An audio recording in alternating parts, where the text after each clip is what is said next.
இந்த வீடியோவில் நம்ம எதை பற்றி பார்க்க போகிறோன்னா டிஎன்பிசி குரூப் 4 எக்ஸாம் குறித்து 3 முக்கியமான அறிவிப்புகள் விலகியுள்ளது. அது என்னென்ன என்பதை பற்றி தான் இந்த வீடியோவில் நம்ம டீட்டெயிலாக பார்க்க போகிறோம். இதில் முதல் அறிவிப்பு என்னென்னு பார்த்தீங்கன்னா குரூப் 4 வேக்கன்சி இன்க்ரீஸ் பண்ணுறது சம்மந்தமான அறிவிப்பு, அடுத்ததாக ரிசல்ட் குறித்த அறிவிப்பு, அடுத்ததாக கட் ஆஃப் டீட்டெயில்ஸ். இது எல்லாத்தையும் ஒவ்வொன்றா பார்க்கலாம். ஃபஸ்ட்டு டிஎன்பிசி குரூப் 4 எக்ஸாமுக்கான வேக்கன்சி இன்க்ரீஸ் பண்ணுறது சம்மந்தமாக வெளியான அறிவிப்பு என்னென்னு பார்க்கலாம். இந்த அறிவிப்பில் என்ன சொல்லியிருக்காங்கன்னா, குரூப் 4 தேர்வு காலிப்பணி இடங்களை அதிகரிப்பதற்கான கணக்கெடுப்பு நடைபெற்று வருவதாகவும் அக்டோபர் மாதத்தின் முதல் அல்லது 2வது வாரத்தில் அதிகாரப்பூர்வ அறிவிப்பு வெளியாகும் எனவும் டிஎன்பிசி தகவல் தெரிவித்துள்ளது. காலிப்பணி இடங்களை அதிகரிக்க வேண்டுமென பல்வேறு தரப்பினர் கோரி வந்த நிலையில் நடவடிக்கை எடுக்கப்பட்டுள்ளது. 20 லட்சம் பேர் எழுதியுள்ள தேர்வுக்கான காலிப்பணி இடங்கள் தற்போது 6724 உள்ளது. இன்னும் இந்த பணியிடங்கள் அதிகரிக்கப்பட வாய்ப்புள்ளதாகவும் இது சம்பந்தமான அறிவிப்பு அக்டோபர் முதல் வாரம் அல்லது 2வது வாரத்தில் வெளியாகும் என்று கூறப்பட்டுள்ளது. இதுதான் வேக்கன்சி இன்க்ரீஸ் பண்ணுறது சம்மந்தமாக வெளியான அறிவிப்பு. அடுத்ததாக பார்த்தீங்கன்னா குரூப் 4 எக்ஸாமுக்கான ரிசல்ட் எப்போது வெளியாகும், எந்த தேதியில் வெளியாகும் என்பது குறித்து பார்க்கலாம். குரூப் 4 எக்ஸாம் ரிசல்ட் குறித்து ஏற்கனவே அவங்க வெப்சைட்டில் அப்டேட் பண்ணிட்டாங்க. அதிலே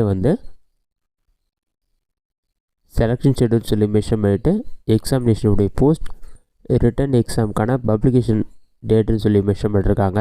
இதிலே பாட்டமில் ஸ்க்ரோல் பண்ணினா combined civil service examination group 4 சர்வீசஸ்னு ஒரு ஆப்ஷன் இருக்குது. அதில் பார்த்தீங்கன்னா டென்டேட்டிவ் ஆன்சர் கீ பப்ளிஷ் ஆனதால் பப்ளிஷ் இருக்குது. ரிசல்ட் பார்த்தீங்கன்னா அக்டோபர் 2024 சொல்லி மென்ஷன் பண்ணியிருக்காங்க.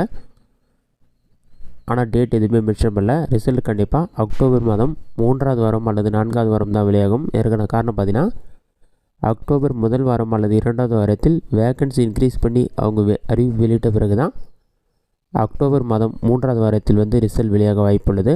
இதுதான் ரிசல்ட் குறித்த அப்டேட்.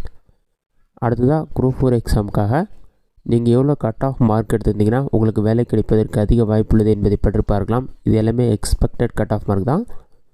இதில் 5 மார்க் அதிகரிக்கவும் வாய்ப்புள்ளது, குறையவும் வாய்ப்புள்ளது. கம்யூனிட்டி வைஸாக பார்க்கலாம்.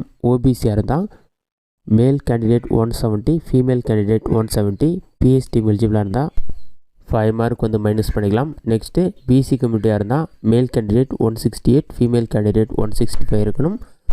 பிஎஸ்டிஎம் எலிஜிபிளாக இருந்தால் 4 மார்க் மைனஸ் பண்ணிக்கலாம். நெக்ஸ்ட்டு பிசிஎம் கம்யூனிட்டியாக இருந்தால் மேல் கேண்டிடேட்டாக இருந்தால் 163, ஃபீமேல் 160, பிஎஸ்டிஎம் எலிஜிபிளாக இருந்தால் 4 மார்க் மைனஸ் பண்ணிக்கலாம்.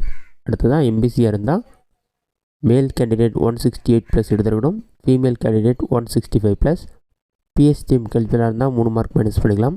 எஸ்சி கம்யூனிட்டியாக இருந்தால் மேல் கேண்டிடேட் 166, ஃபீமேல் 162, பிஎஸ்டிஎம் எலிஜிபிளாக இருந்தால் 3 மார்க் மைனஸ் பண்ணிக்கலாம். அடுத்ததாக எஸ்டி கம்யூனிட்டியாக இருந்தால் male candidate 165, female candidate 160 எடுத்துருக்கணும், PSTM எலிஜிபிளாக இருந்தால் 3 மார்க் மைனஸ் பண்ணிக்கலாம். இது எக்ஸ்பெக்டட் கட் ஆஃப் மார்க் தான். இதில் 5 மார்க் அதிகரிக்கவும் வாய்ப்புள்ளது, குறையவும் வாய்ப்புள்ளது. இதுதான் டிஎன்பிசி சம்மந்தமாக வெளியான அறிவிப்புகள். இந்த வீடியோ உங்களுக்கு யூஸ்ஃபுல்லாக நினைக்கிறேன். இந்த வீடியோ பிடிச்சிருந்தால் லைக் பண்ணுங்கள். இந்த வீடியோவில் வேறு ஏதாச்சும் டவுட் இருந்தால் கமெண்ட் பாக்ஸில் கமெண்ட் பண்ணுங்கள்.